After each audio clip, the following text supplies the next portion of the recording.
बिस्मिल्लाहिर्रहमानिर्रहीम। अस्सलाम वालेकुम। Welcome back to my channel. और सबसे पहले तो आप सबको रबीउल अव्वल की बहुत बहुत मुबारक हो। और उसके बाद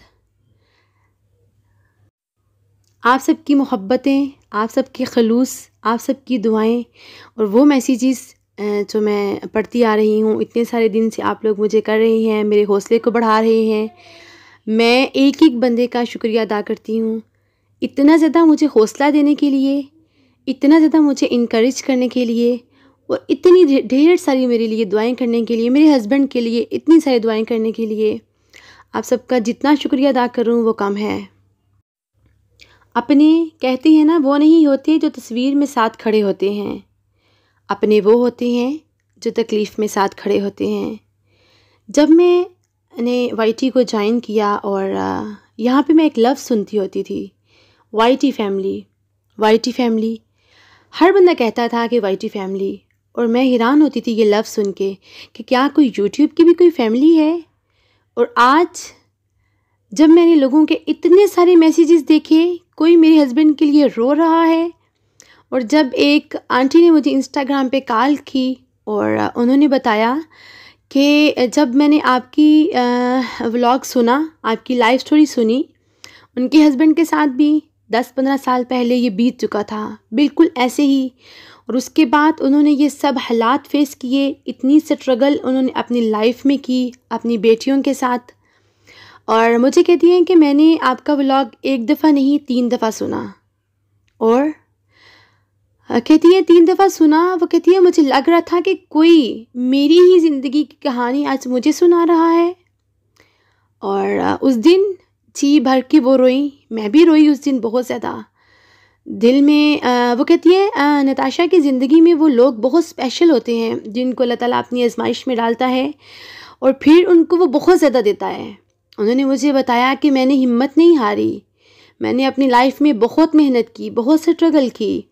और जब उन्होंने मुझे बताया कि आज मेरी बेटियां जो हैं वो भी कामयाब ज़िंदगी गुजार रही हैं उनके साथ, और उन्होंने कहा मेरा रेस्टोरेंट बन रहा है और उसका बहुत जल्द इफ्तिताह है, और इतनी ज़्यादा दुआएं उन्होंने मुझे दी। और उन्होंने कहा कि तुम भी बहुत मुझे मज़बूत लगती हो, बहुत हौसले वाली लगती हो, और देखना कि इंशाल्लाह एक दिन तुम्हारे हस्बैंड बिल्कुल ठीक हो जाएंगे और आप लोग भी एक परफेक्ट ज़िंदगी गुजार रहे होंगे। मैं मायूस नहीं हूँ उस ज़ात से, वो रब की ज़ात जो सब जानती है, जो सब देख रही है। और मैं इस बात पे मेरा यकीन है कि जब इंसान बहुत ज़्यादा मायूस होता है ना, तो अल्लाह ताला उम्मीद भेजता है, क्योंकि सबसे भारी बारिश तारीक तरीन बादलों से ही होती है।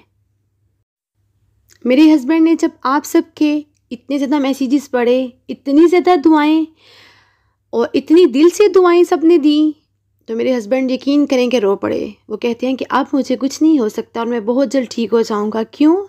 क्योंकि अब मेरे लिए दुनिया के पता नहीं किस किस गोशे से, किस किस कोने से मेरे लिए हाथ उठ रहे हैं दुआ के लिए।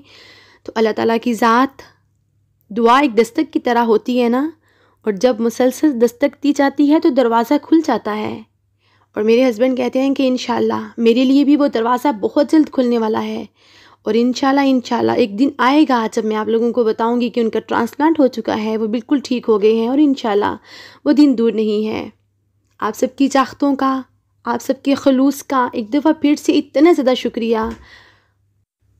आप सब सुनने वाले, देखने वाले, प्यार करने वाले, दुआ देने वाले जहाँ भी रहें खुश रहें, अल्लाह ताला की अमान में रहें। अल्लाह ताला आप लोगों को भी दीन और दुनिया की भलाइयाँ अता करे।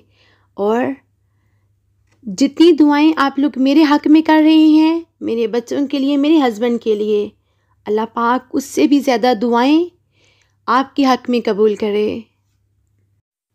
किसी सिस्टर ने एक इतनी प्यारी बात की, कोई तो है जो निज़ाम में हस्ती चला रहा है, वही खुदा है, और वो खुदा आपके हस्बैंड को बहुत जल्द सेहत देगा। किसी सिस्टर ने कहा कि आज मुझे वो हदीस याद आ रही है कि मेरी उम्मत एक जिस्म की मानित है, जिस्म के एक हिस्से में तकलीफ़ होती है तो पूरा जिस्म महसूस करता है। मुझे अपनी रब की ज़ात पे बहुत यकीन है कि मेरी ज़िंदगी की ये तारीक रात बहुत जल्द ख़त्म होने वाली है, और एक चमकती हुई सुबह आप सबकी दुआएं मेरे साथ हैं, तो इंशाल्लाह वो चमकती हुई सुबह बहुत जल्द मेरी ज़िंदगी में आने वाली है। अल्लाह।